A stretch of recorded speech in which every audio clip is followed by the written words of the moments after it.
T'as pas arrêté de penser à elle depuis que c'est fini. Pas une journée, pas une nuit complète. Tu te réveilles, elle est là. Tu regardes ton téléphone, c'est pour elle. Tu sens une odeur particulière dans la rue.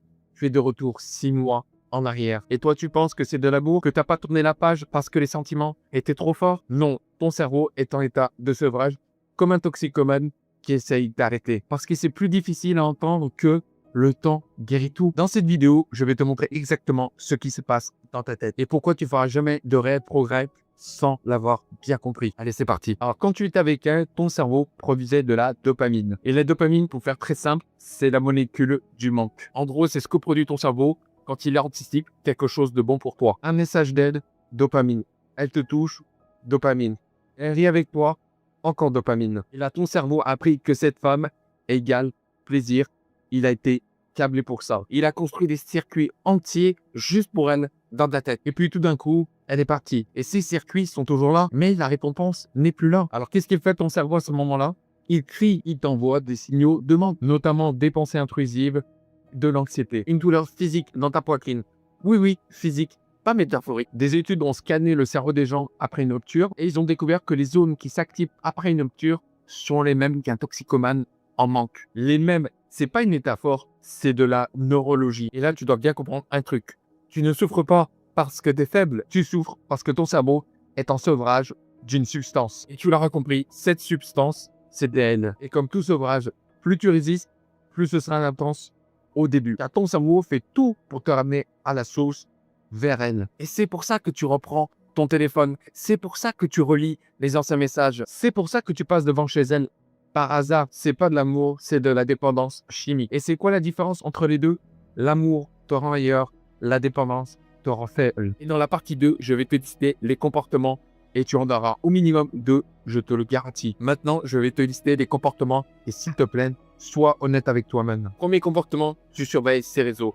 Facebook, Instagram, Snapchat ou que sais-je. Tu checkes son profil plusieurs fois par jour et parfois même, et ça arrive souvent, plusieurs fois par heure. Une nouvelle story, tu commences à analyser. Une nouvelle photo, tu cherches un nouvel indice. Elle sourit, ça te fait mal.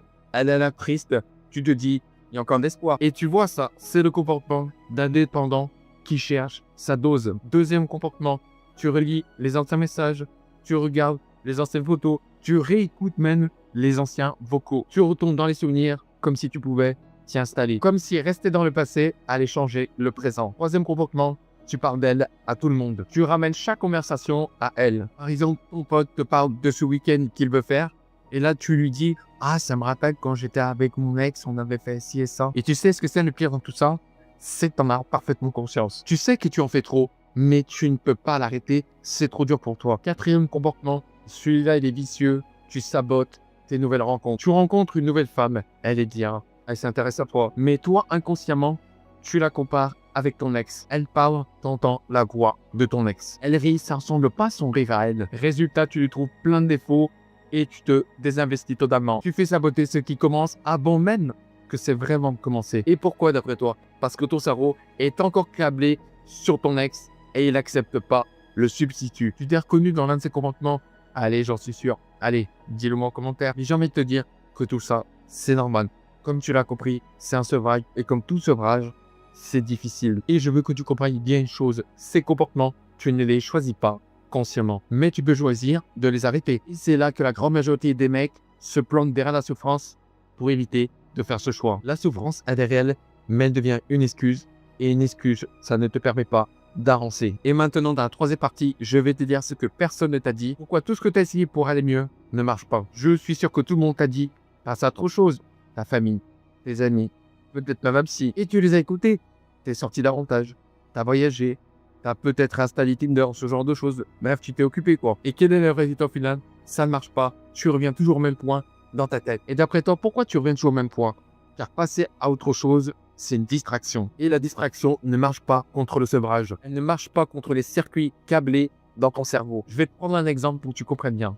Imagine un fumeur qui essaie d'arrêter en mangeant des bonbons. Il a beau remplacer la cigarette par des bonbons, la cigarette, elle est toujours dans sa tête. Je suis d'accord avec moi. Donc tu l'auras bien compris, le besoin, il est toujours là, malgré que tu essaies de le distraire autrement ton cerveau. Il a juste mis quelque chose d'autre dans sa main. Mais ton cerveau, lui, il n'est pas dupe. Et tu l'auras compris, c'est exactement pareil pour toi. Tu peux partir à l'autre bout du monde ton cerveau, il te suit toujours. Il amène les mêmes circuits, il amène le même manque. Bref, où que tu ailles, quoi que tu fasses, elle est toujours avec toi. Mais il y a quelque chose de plus profond que ça. Quelque chose que personne ne dit. Le vrai problème, c'est pas elle me manque. Le vrai problème, c'est que tu as défini ta valeur à travers elle. Quand elle était là, tu te sentais bien.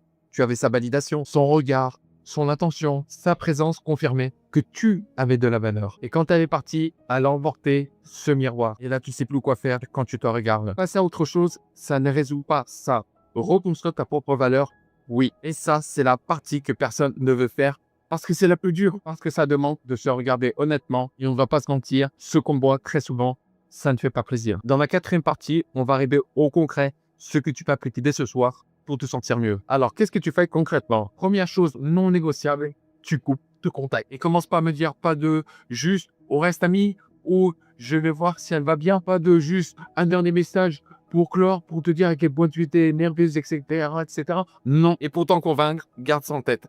Un toxicomane qui veut se désintoxiquer totalement, coupe tout. Pas de un petit peu machin, non, complètement. Et pour elle, c'est exactement la même chose. Sinon, le sevrage recommence à zéro à chaque rechute. Et là, c'est exactement la même chose. À chaque fois que tu checkes son profil, à chaque fois que tu lui envoies un nouveau message, tu redonnes à ton cerveau sa dose. Et à chaque fois, le compteur retombe à zéro. Deuxième chose, tu identifies les déclencheurs. Qu'est-ce qui déclenche ces pensées? Une chanson, une pensée, une impression de la journée. Identifie-les et note-les si besoin. Et pourquoi faire ça? Parce que tu ne peux pas combattre quelque chose que tu ne vois pas. Troisième chose, et c'est là que c'est un peu différent, tu ne remplis pas le vide avec n'importe quoi. La salle de sport, les sorties, les nouvelles rencontres, c'est bien. Mais si tu fais ça juste pour fuir, ça ne dure pas. Tu remplis avec des choses qui te redonnent une identité, un projet concret, un objectif qui t'appartient à toi, pas à votre relation. Et la dernière chose, et pourtant la plus importante, tu dois travailler sur ce que la rupture t'a appris. Parce qu'une rupture révèle toujours quelque chose. Une insécurité, une dépendance émotionnelle, un manque de confiance, une blessure plus ancienne que quand tu étais avec elle. Si tu passes à autre chose sans regarder ce que la rupture t'a appris, tu auras exactement la même relation avec la prochaine, je te le garantis. Car dis-toi, la guérison, c'est pas oublier, c'est comprendre et se reconstruire différemment pour éviter de refaire encore les mêmes erreurs. Alors voilà ce que je veux que tu retiennes. Tu ne souffres pas parce que tu es faible. Tu souffres parce que ton cerveau est câblé pour une personne qui est partie. C'est de la neurologie et c'est réel. Mais le sevrage, ça se traverse. Pas en fuyant, pas en se distrayant, mais en comprenant ce qui se passe vraiment. Et en faisant les choses que la majorité des mecs refusent de faire parce que c'est inconfortable. Couper le contact, identifier les déclencheurs, reconstruire une identité qui t'appartient et surtout, quelles sont les leçons que tu en as tirées pour éviter de les refaire à l'avenir. Je sais que ce n'est pas agréable à entendre, mais c'est ça qui va te permettre de vraiment avancer. Et si tu vas aller plus loin, je t'ai préparé une vidéo de 16 minutes où je vais t'expliquer encore plus en détail sur les ruptures de façon générale et comment te permettre d'aller mieux. C'est totalement gratuit et le lien est dans la description. Et avant de te quitter, dis-moi en commentaire lequel de ces comportements t'a le plus marqué, lequel tu t'es plus reconnu. Allez, sois honnête. Sur ce, prends soin de toi et moi je te dis à très vite pour une nouvelle vidéo. Et ciao.